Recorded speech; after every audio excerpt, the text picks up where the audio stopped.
So, making Caerphilly cheese. So, you needed 20 liters of milk, because I'm doing a 5-gallon make on this one, some calcium chloride, some double strength rennet, and I'm going to need some calcium chloride and a mesophilic culture to make this cheese. Anyway, I take out the milk about 2 hours or so before I go to make the cheese, just to let it warm up to about 20 degrees. Then I can take it from 20 to 32. But first thing I gotta do, fill up my big tub with 5 gallons of milk. I get it up to 32 degrees Celsius, and when it hits 32 degrees Celsius, woohoo, we're gonna add the mesophilic culture. This is where all the flavor comes from. So I got about 5/8 of a teaspoon in there. Just pop that in, and I'm gonna stir it through. It's, you don't see it here, but I just whisked it up just to break it up, and I let it rehydrate for a few minutes, and then I stirred the milk over the next half hour, just letting that ripen. Then it was time to add the rennet. Dilute that in 60 mils of water, distilled water, so I'm not adding any strange things to my mixture, and then thoroughly stir it for about 30 seconds, no more than that. Up and down, horizontally, everything you can. You just basically want to get that mix through. Then, really important part, do not touch it. Start a timer, 11 minutes. And what I do is I take a small little dish and I put it inside the milk itself, just right on top, and I spin it. Now, initially, when you spin it, it'll spin for 15, 20 seconds, just continually going around. Put the nickel in there, just so you could see the rotation, because the glass has no distinguishing features. Anyway, so after about 12 minutes, as you can see, when you go to spin it rests almost immediately. That's your floc point, or flocculation point. In this case, that has a multiplier of 3. So basically, the 12 minutes, total time for the curd to set would be 36 minutes.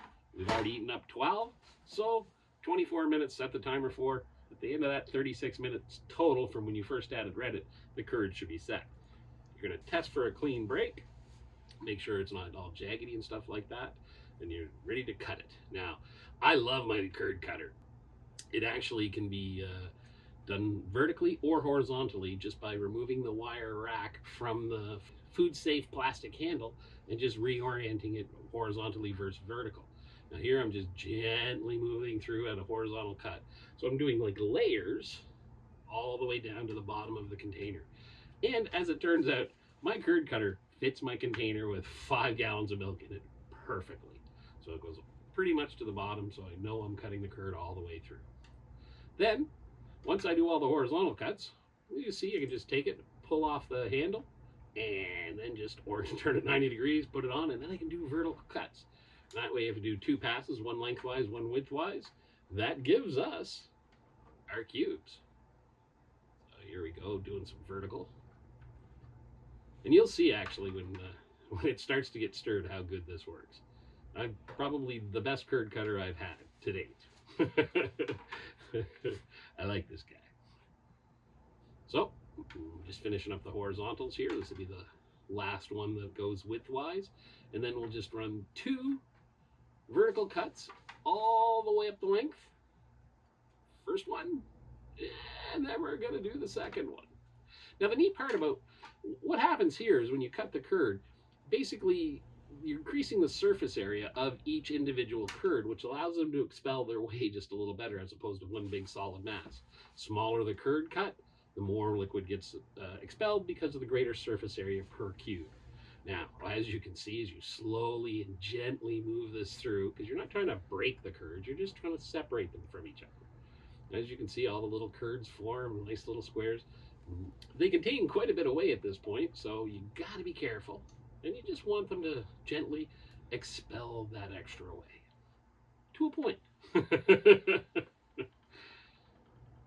Actually, this is one of my favorite parts because you can really tell how the cheese is going to be at this point.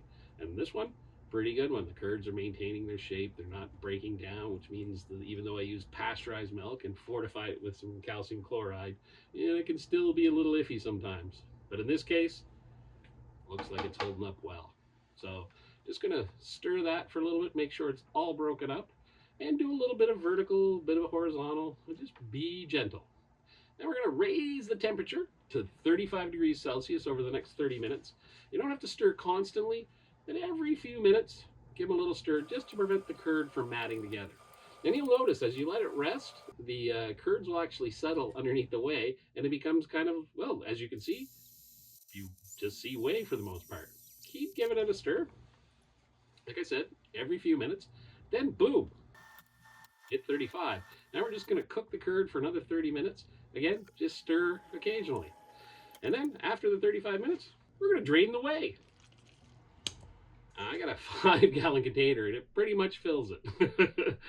Now when I get it down to a level, I start scooping out the curds, and I do this over the 5-gallon container with a cheesecloth line strainer. The cheesecloth is sanitized, but after I sanitize it, I put it in a vinegar water solution, just a tiny bit, like maybe a liter of distilled water and maybe a cap full of vinegar. Just let the mesh bag soak in that for a little bit, and that stops the curd from sticking to the mesh bag. Handy little tip, and that's true in the molds, that's true in strainers. It's just a good idea if you don't want the curd sticking to the mesh bag. Now, I forgot to film the transferring of the curd to the mold, so you'll have to forgive me about that. But you can imagine taking all that curd, putting it in a cheesecloth lined mold or a mesh bag lined mold.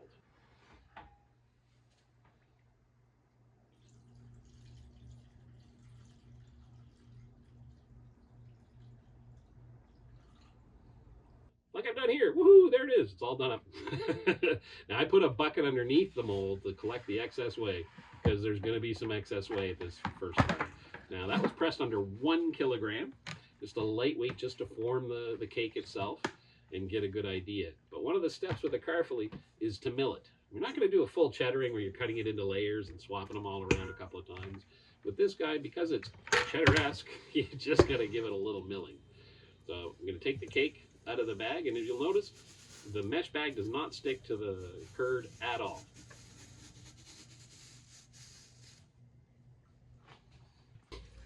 So we just keep breaking up that entire curd into small, tiny pieces, and this becomes quite a bit of a curd mass. Now I will tell you, during this particular make, as I was milling this curd, I was beginning to suspect that it was a little drier than I wanted it to be. That pressing, I did it for half an hour, probably should have done it for 15 minutes.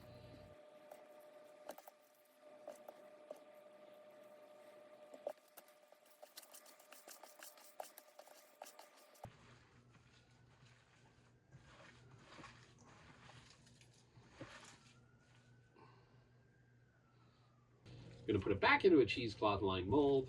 I'm just going to fill it in here, pressing it down with my hand periodically as I go through, just to make sure it's nice and flat, to make sure it's nice and compressed, as best as I can at this point.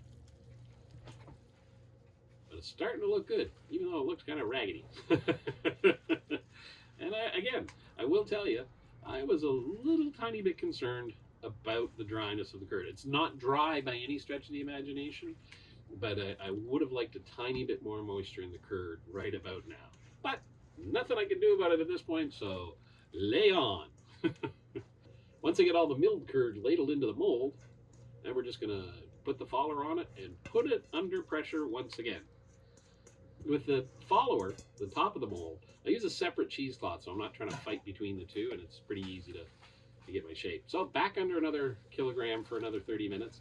And then over the next 3 hours, I'm going to do 5 kilograms for 30 minutes each. And of course, flip it each time. And I'm going to speed this up in the background, because all you're doing is taking the cheese out, taking it out of the mold, taking it out of the bag, flipping it over, and putting it back in. Occasionally I'll give it a dip just to make sure that the bag doesn't stick to the cake at any point. So there we go, back in. So what was it? Yeah, we do 5 kilograms for 30 minutes, do a flip, and then at 10 kilograms for an hour each. Again, flipping at the intervals.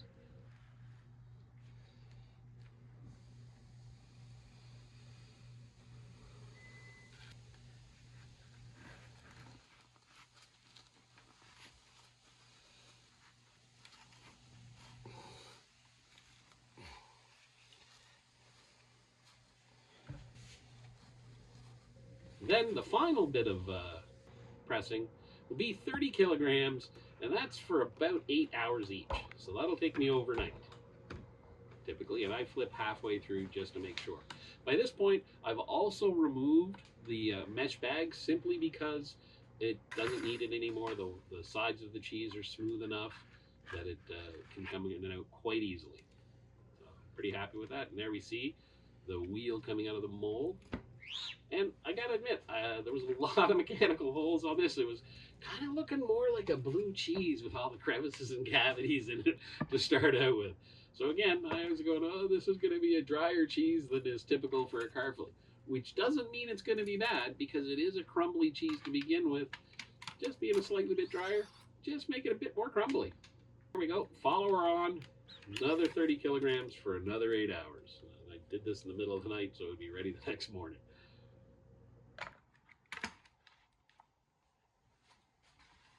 At that point, going to prepare a brine solution. Now in this case, with the size of that cheese and the size of my container, I did 4 liters or a gallon of distilled water, and I added in 500 grams of salt. And I added also a teaspoon of white vinegar and a tablespoon of calcium chloride. Calcium chloride stabilizes the water so the water doesn't leach calcium out of the curd cake itself. We put it into the brine, and in this case we were about 17 hours with a flip halfway through. So you put the wheel in the brine and basically at 55 degrees Fahrenheit for 17 hours. And I removed it, took it out, and rubbed salt all over the surface just to help dry it out a little bit. And what we're going to do at this point is air dry it for 3 to 5 days. I put it in a covered box and just leave it there with a tiny bit of airflow underneath. And I raise it up on a rack over chopsticks, so there's probably about 3/4 of an inch underneath it. So we have airflow all the way around, so the surface just dries out. And I will flip that every 12 hours for the 3 to 5 days it takes necessary for that cheese to dry out.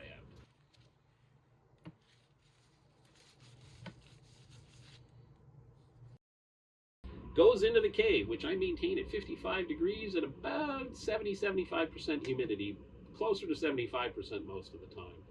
Now, the Caerphilly will age out for a minimum of 3 weeks. We can cut it that soon, which is one of the nice things about a Caerphilly. It's ready pretty quick. Or you bring it out a couple more weeks and let a little more flavor develop, which is what I tend to do. So, in this case, I'm planning to open this guy at 5 weeks, and there's a tasting video at the 5-week mark. Link will be in the description below.